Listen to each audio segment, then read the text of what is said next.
Tonight, St. Lucia imposes more travel restrictions on countries seeing an upsurge in new coronavirus cases.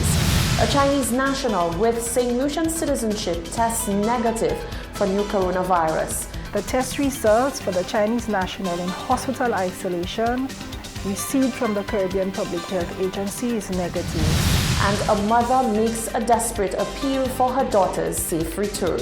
We have the details of these stories and more coming up. This is the Hot 7 Nightly News with Lovelace and Amy Joseph. Good night. It is Tuesday, the 25th of February 2020. Welcome to the Hot 7 TV Nightly News on Floor Channel 117, on Kiss FM, and on our Caribbean Hot TV Facebook page. I'm Lovely St. Amy Joseph. Thank you for joining us. St. Lucia's travel restrictions on non-nationals from China as part of new coronavirus protocols is no longer cutting it. As of Wednesday, the Department of Health and Wellness has imposed further restrictions on non-nationals from Japan, Korea, Hong Kong, Italy, and Singapore.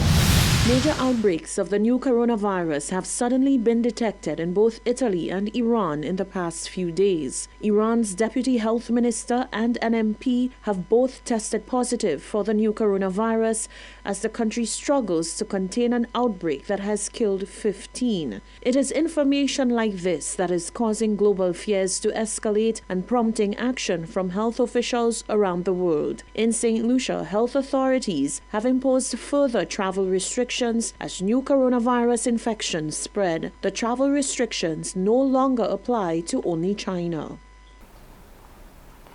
The Department of Health and Wellness has noted the escalation in the number of confirmed cases of COVID-19 internationally, as well as the spread to 29 countries outside of China, including 23 deaths. As a result, the Department of Health and Wellness imposes an extension of the travel restrictions to Hong Kong, Republic of Korea, Japan, Italy, and Singapore as of Wednesday, February 26 at 12 a.m. While returning St. Lucian nationals cannot be denied entry to the island, the Department of Health and Wellness does have measures in place to manage those threats.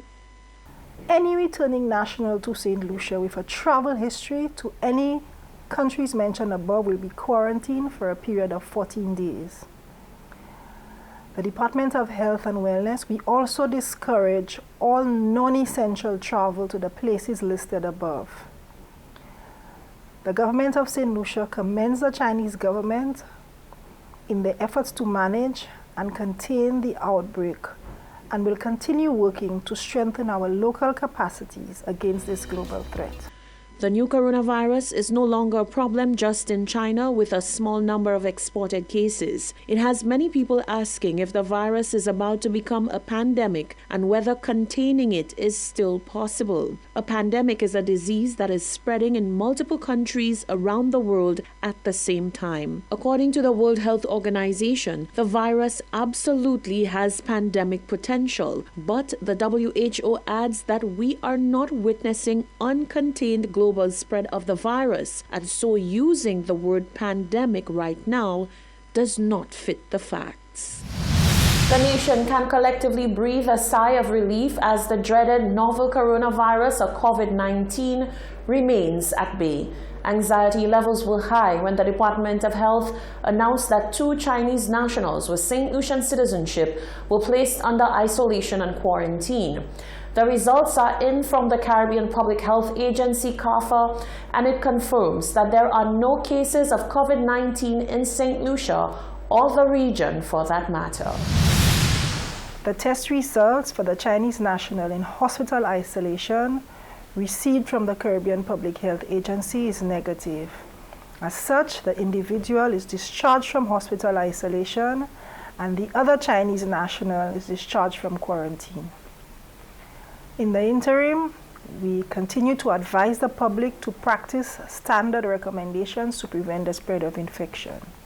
These include regular hand washing with soap and water or alcohol-based hand sanitizers when soap and water is not available, Cover your mouth and nose with disposable tissues when coughing and sneezing.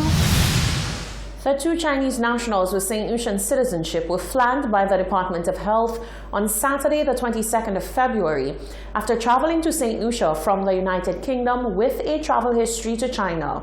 Upon arrival, they were reviewed by the port health team as per protocol.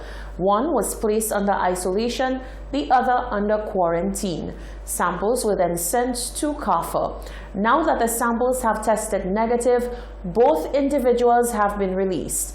The Department of Health currently has no one under isolation or quarantine. The lifeless body of Enrique Pierre was found at the Castries market on Tuesday. While police are treating the matter as a suspicious death, there were reportedly no marks of violence on the body. We spoke with RSLPF PRO and Joseph. About 3:15 a.m. today, Tuesday, the 25th of February 2020, officers attached to the Criminal Investigations Department in Castries were summoned to a location near the Castries market where a motionless body of a male was discovered.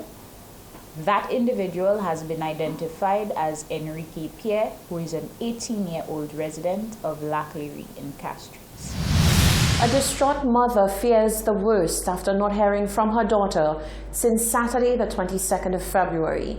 She believes her daughter is battling depression and is in a very vulnerable state of mind.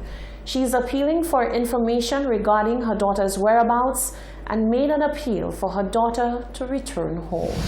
Over the past couple of months, we've had a number of reports of missing teens or runaways. It's always difficult to cover these stories, to see the impact that such situations have on families. Tuesday was a classic example of this. A concerned and distraught mother came to our studios at Hot FM Communications Limited, desperate to find a way to reach her daughter, 15-year-old Annalisa Octave.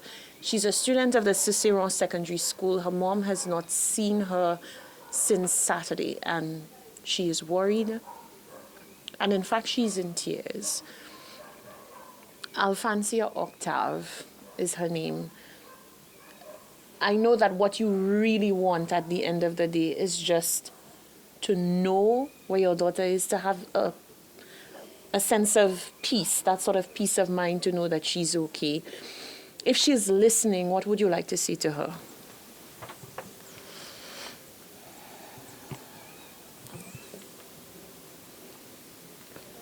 I'd like to say, Annalisa, just try to call me or WhatsApp me, please.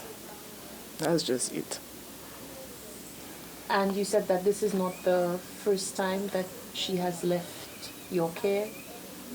No, that's like, let me see, the Friday before she did it.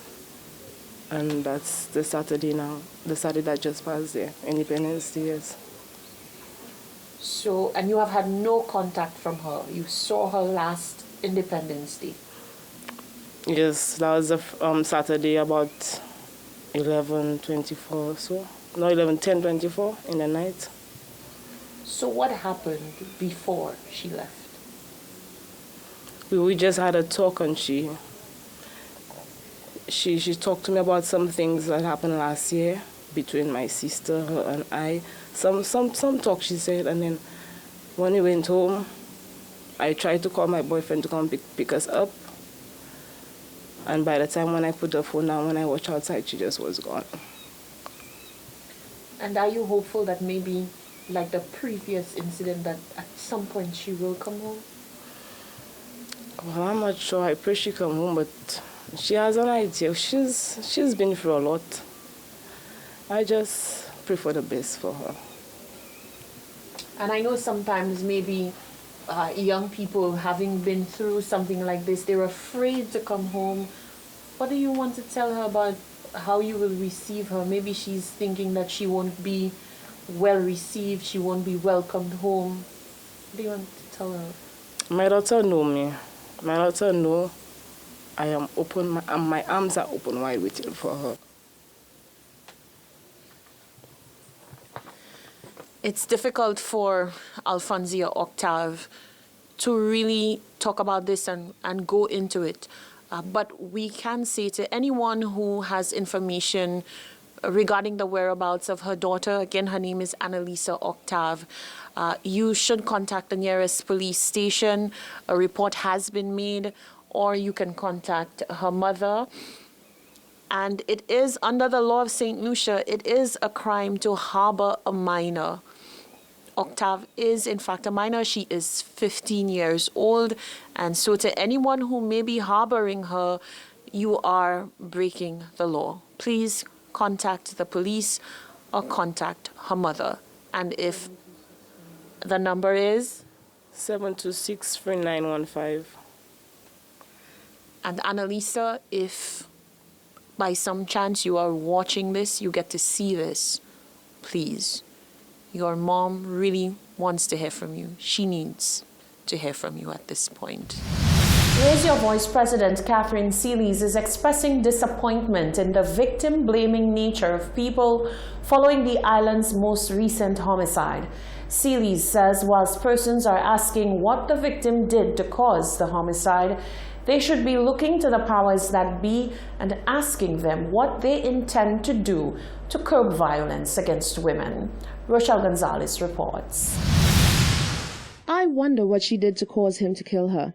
This was one of the many questions raised following the island's latest homicide, where a body believed to be that of 30-year-old Crystal George was found burnt in an SUV on Sunday morning in Gros-Islet. This question has not sat well with the president of Raise Your Voice St. Lucia, Catherine Seelys, who lamented that this mindset has been the norm in St. Lucia for a number of years and exists within even those in society who one might think would know better. People, she said, need to understand that no matter what a victim has done, it is irrelevant in the face of the fact that they have been brutally murdered. Seelys said the fact that women continue to be victimized even after death is frightening. It's a scary thing for a woman to be killed and burned to death.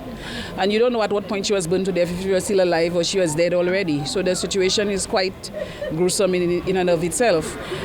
But the practice of St. Lucians blaming victims, is well entrenched. They will say, well, she had another man. What did she do to the man to get the man angry? But nobody is speaking about the fact that no matter what she did, it does not justify somebody being killed and burned to a crisp. And we have this situation where violence against women is not taken seriously. Seelys said the powers that be have remained mum on the matter, which has been in existence for far too long. She said all the persons in said high offices are ultimately responsible for the safety of people in St. Lucia, and so they need to step out and speak up against the issue of crime against women. The government has refused to make a strong statement on violence against women. Nothing has happened that is gruesome enough for the Minister of Gender Relations to come out of her comfort zone, for the Prime Minister to come out of his comfort zone, for the Minister responsible for social justice to come out. Not even the Commissioner of Police and the Director of Gender Relations come out of their comfort zone to speak about the gruesome death of a woman at the hands of another man. And this is not new. We have Kimberly DeLeo, we have Crystal, we have so many women dead and the cases are unsolved and nobody seems to be concerned. And we have an Attorney General, we have a Draft Domestic Violence Act in front of him. Nothing has made that man speak one day since he was appointed Attorney General. Nothing has made him come out of his comfort zone. So, now would be a good time for the Attorney General to say what is happening to the Draft Domestic Violence Act. Is he going to send it to Cabinet or if he's going to keep it? Seelys said in recent times, the police condemned threats geared at the Royal St. Lucia Police Force and vowed to take the ones making the threats to task. She called for the same enthusiasm to be placed on curbing crime against women. The police get angry when people threaten them. I want the police to think hard about how women feel when they're in a house with a man that constantly tries to kill them or attempts to kill them or threatens to kill them, and then they reach in front of the family court and they bull rag through the system. I want the police to think hard about that. Seelys said rather than ask what the victims did to cause their death, persons should instead ask what are the policies being implemented by the government to tackle the issue and what are we as a people doing to curb the problem, especially when we know of situations. Otherwise, she said, there is no justifiable reason for a man to kill a woman. Reporting for Hot 7 News, I'm Rochelle Gonzalez. A group of disgruntled former employees of Highline Poultry Farm are making their voices heard as they demand to get their severance pay for their years of employment with the company. The group is also calling on the Labour Department to step in and take the necessary action to see to it that they get what is owed to them. I'm standing outside Highline CGL, where a group of disgruntled workers are demanding their severance pay from the company's previous owners, Highline Poultry Farm. The workers have stated that for a number of months they've been making the trip all the way up to the company to seek payment. However, to date, they've received nothing. This was the general sentiment shared by one of the disgruntled workers, who is now employed with Highline CGL, but wants the payment due to her from the previous owners of Highline Poultry Farm. I need my money. I work 10 years with them. If the other company want whatever they want to do, it we do. Right now I need my money. I work hard enough, live in my home, 5 o'clock in the morning to be here at Mondido. So right now I feel it's time because I'm working for another company already. So it's 8 months since I'm working for another company. I find it's time, I need my money. And if I cannot get my money, I'm gonna take whoever it takes from Highline Poultry Farm to court. So I need to know what I should do. I need advice from the people out there. Authorization. I am ready and stand firm to what I have to do towards Highline Poultry Farm. Thank you. Some 30 workers have been up in arms with the company since it was taken over by new management in May 2019. While some workers chose to remain following the takeover, others walked away. However, they all continue to share one common goal, which is to get the money owed to them. Marcia Montude said she worked for the previous company for 10 years and is even ready to accept the money owed to her in installments. She said as long as she gets paid, that is all that matters. Sometime in December 2018, Mr. James said he was going through difficulties, so we're not working. So when he's ready to call us to come back to work, he will call us. And he never called us to come back to work. When he called, he said he's looking for somewhere to merge for another company and whatever. So give him patience, be patient, my people, be patient. And then we actually waited for Mr. James for 6 long months. And we started with Highline CGL on the 16th of May last year. Big Christmas people, yes. 25 things. So there's Highline CGL and there's Highline Poultry. Yes. And so who owes you? Highline Poultry. Mr. Highline James, Poultry Farm. Peter, Mallan, James and Paula James and Peter James. Mr. James, Peter, Mallan and Paula. Verl Flavius had one request to the Labour Department. Labour Department, we need you all to come out straight. Don't be there for the boss, the workers. We need you all to come out and don't give people stones. This morning there, you all had me leaving my home. We had an appointment with Mr. Smith at 10 o'clock. When we get to Labour Department, Mr. Smith is at a workshop. It is not fair. If you will not be in, you will let us know you will not be in, give us another date. But you cannot let people come there and then you're not in. That's why I was so frustrated. I told them I will go and get the media then to come here and let me hear what is going on. I am frustrated. I need my money. I spent my 5 years plus leaving Bodges at 6 o'clock in the morning, coming here. I need my 5 years of work. Because they promised me I would have get it in 3 months' time. And I have been walking up and down to Labour Department. Labour Department giving you one story today, one story tomorrow. It is time and I need to get my 5 years of service in the hot and cold. Attempts to speak to the company's management proved fruitless. Reporting for Hot 7 News, I'm Rochelle Gonzalez. This is the Hot 7 TV Nightly News. Still to come. The Department of Labour summons the CCC and the National Workers Union to an urgent meeting. A dancehall artiste has drawn the ire of a women's rights advocate after releasing videos of his sexual escapades in St. Lucia. And the NWU gets its long-awaited sit-down with Minister Guy Joseph on the NHC debacle. That and more coming up after the break.